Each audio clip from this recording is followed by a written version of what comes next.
Hey Canucks fans, let's talk about the future of Loui Eriksson. I'm Clay Emo, I'm at Canuck Clay on Twitter. I'm at Clayton Emo on Instagram. I'm the founder of the GLCPC, the Good Looking Canucks Positivity Club. This is my Canucks take all in one take. It's Clay's Canucks commentary for Monday, September the 28th. This is where you get Canucks insight that's positive and timely. Thanks to everyone who joined me for my live stream last night.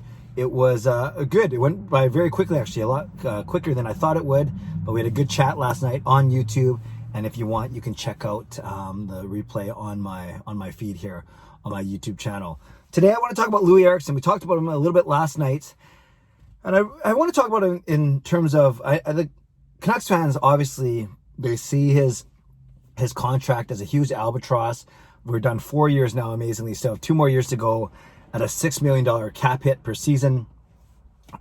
Owed actual cash of only $5 million over the next 2 years, but that doesn't matter in terms of Aquilini will pay that, obviously, and he's got the money to pay for it. How it affects the Canucks is that big $6 million cap hit number.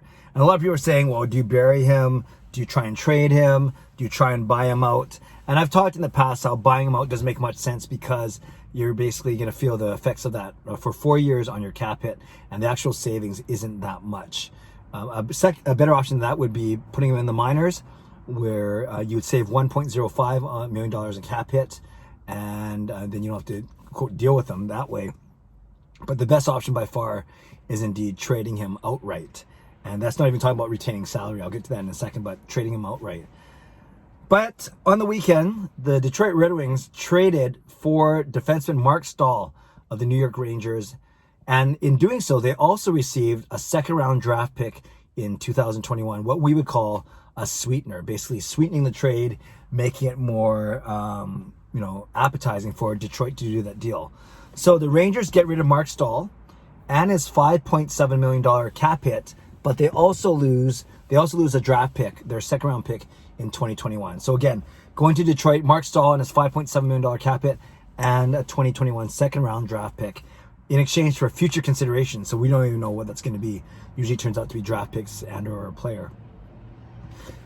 But I guess the thing that sticks out to me here is the cap hits are quite similar. Staal's at 5.7, Louis at 6. Staal's contract only for 1 year, whereas Eriksson's is at 2 years. So does that mean if you have to add a sweetener for Eriksson, would it have to be even more? Because now you're asking a team to take 2 years of Eriksson and not just 1 year of Marc Staal. But I want to talk about the sweetener overall. I'm really against this because from a standpoint of it's usually picks and or a prospect. Do you want to give another roster player away? And if so, how would you determine the value of that? Often you look at picks and prospects. And when it comes to draft picks, the Canucks, as you know, they don't have a first or second round draft pick in 2020. We saw that the Marc Staal trade is a 2021 draft pick. But you don't really want to be giving away draft picks, especially when the Canucks have done quite well in the draft, especially in recent years, with guys like Pettersson and Hughes and Podkolzin and Höglander, of course. So I'm loath to give up draft picks to include draft picks as sweeteners. But I also don't want to give away too many prospects. The Canucks prospect cupboard is good. It's not great. It used to be great when Pettersson and Hughes were prospects, but now you can't call them prospects. They're elevated superstars or main players on our roster, soon to be superstars, if not there already. So then prospects, I would say untouchables to me are Podkolzin, Höglander, and Jack Rathbone. And then after that is everyone kind of fair game. You Levy, a Rafferty, a Cole Lind, a Jonah Gadjevich, whoever it may be. Tyler Madden's gone now, so it can't be him, but it obviously wasn't untouchable. But same thing, right? What's the value? How much value does that actually add to a team if we're not even sure what kind of value that Levy, Rafferty, Lind, Gadjevich, Jetwu, all these guys that, yeah, collectively we're excited about, but you could go either way. You could say they're going to be superstars, or maybe it's not superstars. They're going to be solid, serviceable NHL veterans or NHL players, or maybe they're truly lottery tickets. Like we don't know for sure.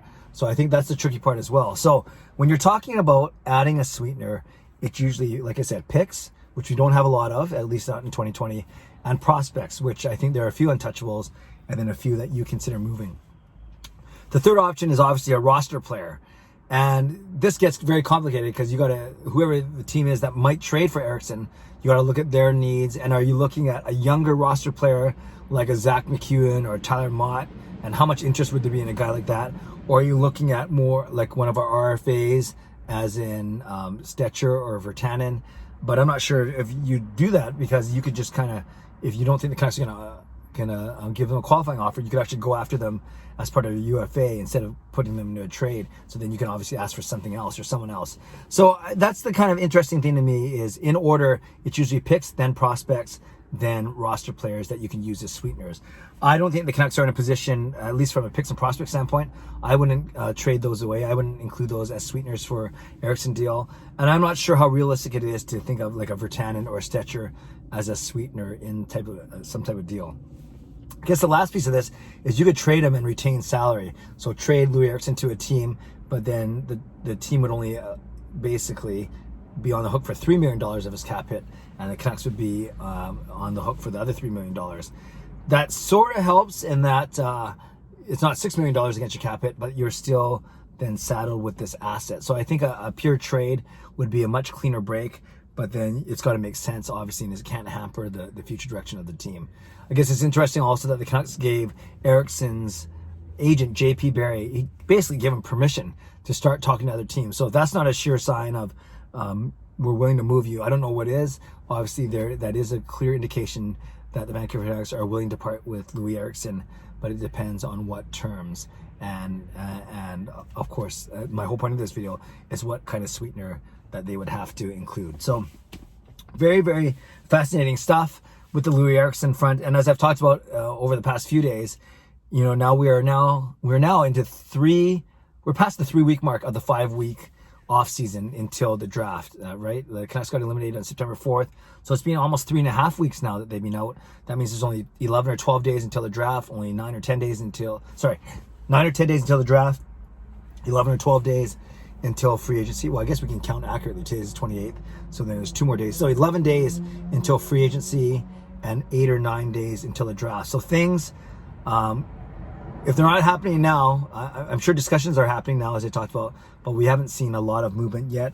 But now's the time. We keep saying next week, but we're basically here. We're 11 days out of the free agency opening. Now, I think the UFAs are obviously, by definition, the bigger priorities, and then the RFAs, all you have to do is extend a qualifying offer, and it buys you some more negotiating time. So a lot of things to look at. I'm sure we'll be talking about them all on this channel over the next couple weeks, but I guess the question to you today is, what do you think is going to happen with Loui Eriksson? Not what do you want to happen. I think we all agree we want him to retire. But what, that sounds kind of mean, but you know what I mean. But what do you think is going to happen? Do you think it's going to be a trade with a sweetener? And what would your sweetener be? Do you think it's going to be putting him in the minors? Or do you think it's going to be a buyout? And like I said, those last 2 options aren't as good as a pure hockey trade. So Canucks fan, let me know what you think. I'd love to read, react, and reply as always. Subscribe if you like to.